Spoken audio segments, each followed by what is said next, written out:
Halo semuanya, perkenalkan nama saya Heni Sherin.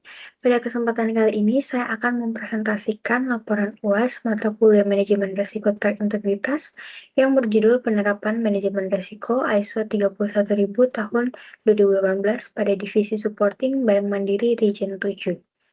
Baik, langsung saja saya mulai dari latar belakang. Bank Mandiri merupakan salah satu bank BUMN terbesar di Indonesia yang memiliki berbagai aktivitas operasional yang kompleks. Selama menjalani program magang, saya ditempatkan di divisi supporting, yaitu pada unit Human Capital, General Affairs, dan Service Quality.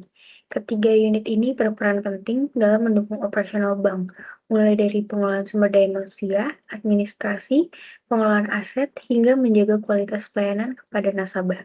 Karena aktivitas tersebut berhubungan langsung dengan operasional sehari-hari. Tentunya terdapat berbagai potensi resiko yang perlu dikelola dengan baik. Oleh sebab itu, laporan ini menggunakan ISO 31000 sebagai pedoman dalam menganalisis dan mengelola risiko-risiko tersebut. Kemudian, tujuan utama dari laporan ini adalah untuk menganalisis penerapan manajemen risiko berdasarkan standar ISO pada Divisi Supporting Bank Mandiri Region 7. Secara lebih rinci, tujuan penelitian ini adalah mengidentifikasi risiko operasional, kemudian menganalisis kemungkinan dan dampaknya, menentukan tingkat risiko, menyusun strategi penanganan risiko, serta memberikan rekomendasi agar pengelolaan risiko menjadi lebih efektif. Sebelum melakukan identifikasi, ISO mengharuskan organisasi memahami konteks internal dan eksternal. Dari sisi internal, analisis difokuskan pada 3 unit, yaitu Human Capital, General Affairs, dan Service Quality. Ketiga unit tersebut memiliki aktivitas yang berhubungan dengan administrasi, pengelolaan dokumen, anggaran, aset, dan pelayanan. Sedangkan dari sisi eksternal, terdapat beberapa faktor yang mempengaruhi operasional bank seperti regulasi dari OJK dan Bank Indonesia, perkembangan teknologi digital, persaingan antar bank, serta meningkatnya harapan nasabah terhadap kualitas pelayanan. Faktor-faktor tersebut dapat mempengaruhi munculnya berbagai risiko operasional. Berdasarkan aktivitas yang saya lakukan selama magang, terdapat beberapa risiko yang berhasil diidentifikasi. Pada unit Human Capital, risiko yang muncul antara lain kesalahan pengiriman undangan wawancara, kesalahan verifikasi dokumen karyawan, dan hilangnya dokumen yang bersifat rahasia. Kemudian pada unit General Affairs, terdapat risiko kesalahan rekapitulasi anggaran, kesalahan verifikasi invoice, serta data aset yang tidak akurat.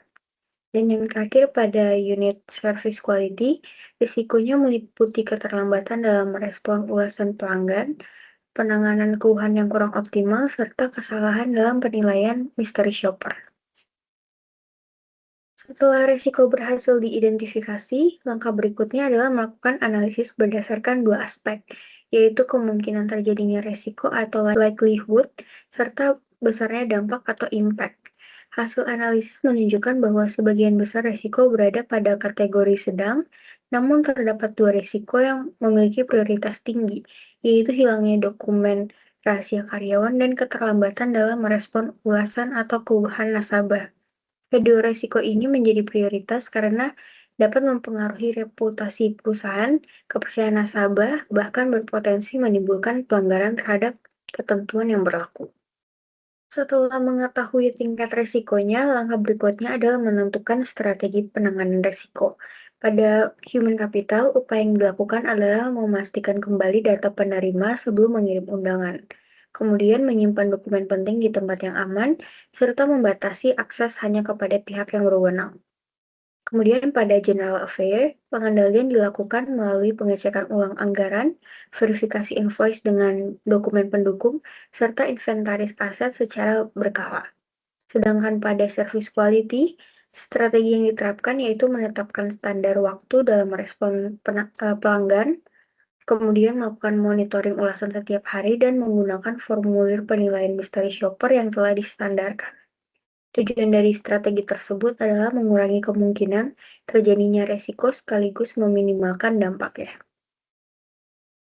Setelah strategi penanganan diterapkan, organisasi perlu melakukan monitoring dan evaluasi secara berkelanjutan. Monitoring dilakukan melalui peninjauan dokumen rekrutmen, pemeriksaan anggaran dan aset secara berkala, serta pemantauan terhadap ulasan pelanggan dan hasil mystery shopper. Dengan adanya monitoring yang berkesinambungan, perusahaan dapat memastikan bahwa pengendalian risiko tetap berjalan secara efektif dan dapat terus diperbaiki apabila ditemukan kekurangan. Berdasarkan hasil analisis, dapat disimpulkan bahwa penerapan ISO 31000 tahun 2018 ini mampu membantu Bank Mandiri dalam mengidentifikasi, menganalisis, mengevaluasi, serta menangani berbagai risiko operasional secara lebih sistematis. Risiko yang memerlukan perhatian utama adalah keamanan dokumen karyawan dan kecepatan dalam merespon pelanggan.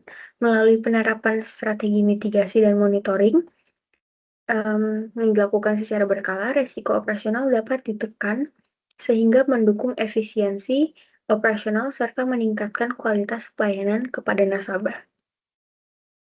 Demikian presentasi yang dapat saya sampaikan mengenai penerapan manajemen risiko ISO 31000 tahun 2018 pada divisi supporting Bank Mandiri Region 7. Terima kasih atas perhatiannya.